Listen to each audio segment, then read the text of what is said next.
In a stunning vindication of long-held conservative suspicions, Director of National Intelligence Tulsi Gabbard declassified explosive documents on July 18, 2025, exposing the Obama administration's deliberate fabrication of intelligence to sabotage Donald Trump's 2016 election victory and presidency. This Russia hoax, as rightfully dubbed by President Trump, was no mere bureaucratic error, but a calculated deep state conspiracy orchestrated by neo-Marxist elites to undermine the will of the American people.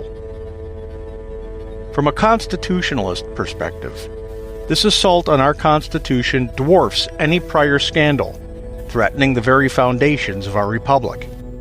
All Americans, left, center, and right, must demand accountability to preserve the separation of powers, the rule of law, and the electoral integrity that our founders enshrined.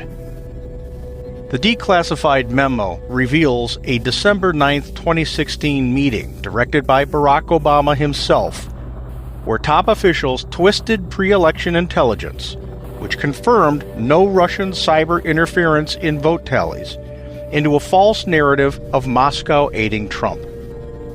This partisan plot, far from protecting national security, was designed to delegitimize a populist victory mandated by the American people at the ballot box and perpetuate the toxic left's control of our government.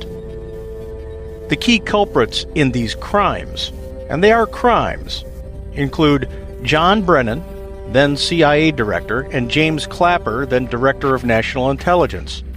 These Obama loyalists spearheaded the January 2017 intelligence community assessment, injecting debunked lies from the Clinton-founded Steele dossier to fabricate collusion claims.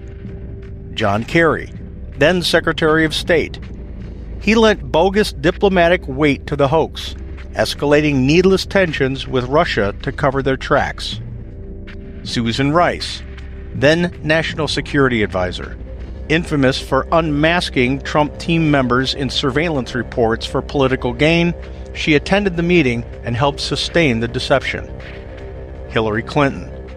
As the sore loser of 2016, she bankrolled the Steele dossier and pushed its falsehoods to media allies, fueling years of witch hunts against Mr. Trump. Loretta Lynch, then Attorney General. Present at the cabal's gathering, she turned a blind eye to the weaponization of the Justice Department, enabling corrupt FISA abuses.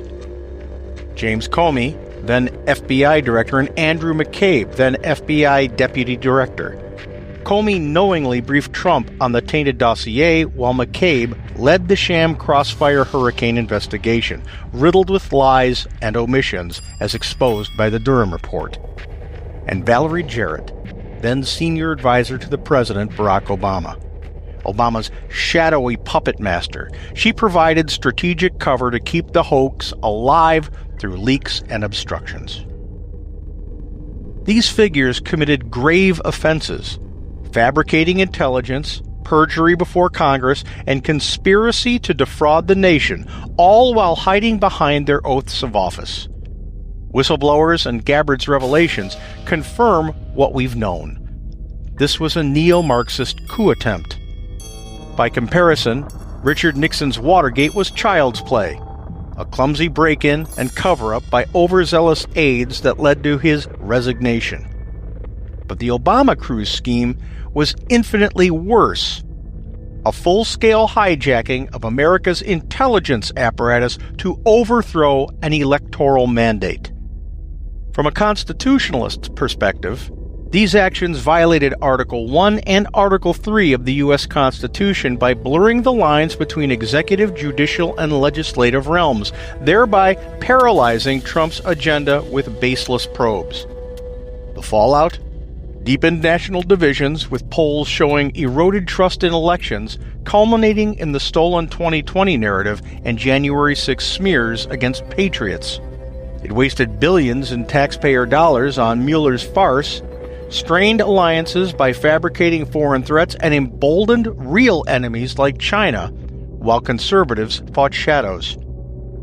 Unlike Watergate's swift justice, This unchecked abuse has normalized deep state tyranny, threatening future elections and the peaceful transition of power our Constitution demands. This wasn't just misconduct. It's treason under Article 3, Section 3, aiding domestic enemies by waging a covert war on the Republic's electoral integrity.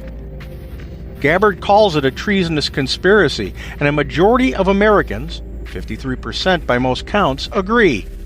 Obama and his cronies subverted the people's will to cling to power, effectively coup plotting against Trump. The consequences of these actions are nothing short of a direct threat to our nation.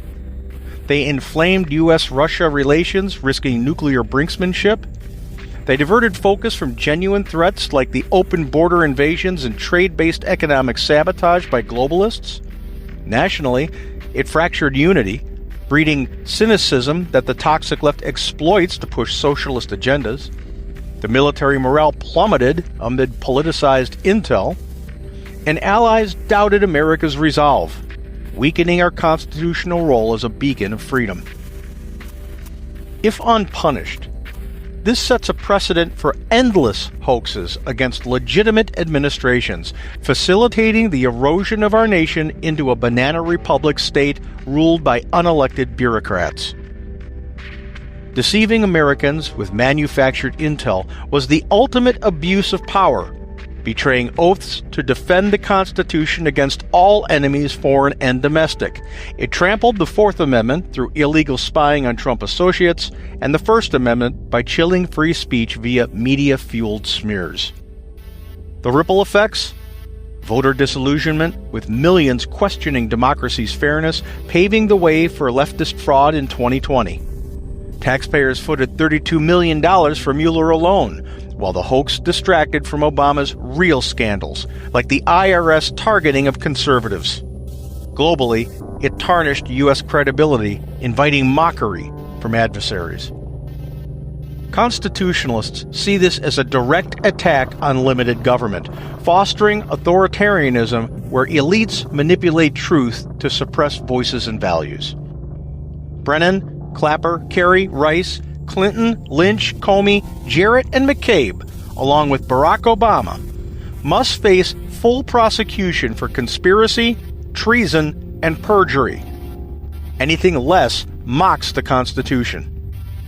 Americans from across the political spectrum demand this to deter future deep state coups and reaffirm no one is above the law, as our founders intended. Inaction would only embolden the Constitution-hating toxic left to attempt to rig 2028, perpetuating division and vulnerability. Prosecution heals by exposing the truth, rebuilding trust through trials that honor constitutional due process. Gabbard's DOJ referral is a start, but swift indictments are essential to safeguarding our rights, our Constitution, and our American principles, not to mention the Republic's very survival. Only then can America truly begin to drain the swamp. When we come back, our segment on America's Third Watch, broadcast nationally from our flagship station, WGUL AM 860 and FM 93.7 in Tampa, Florida.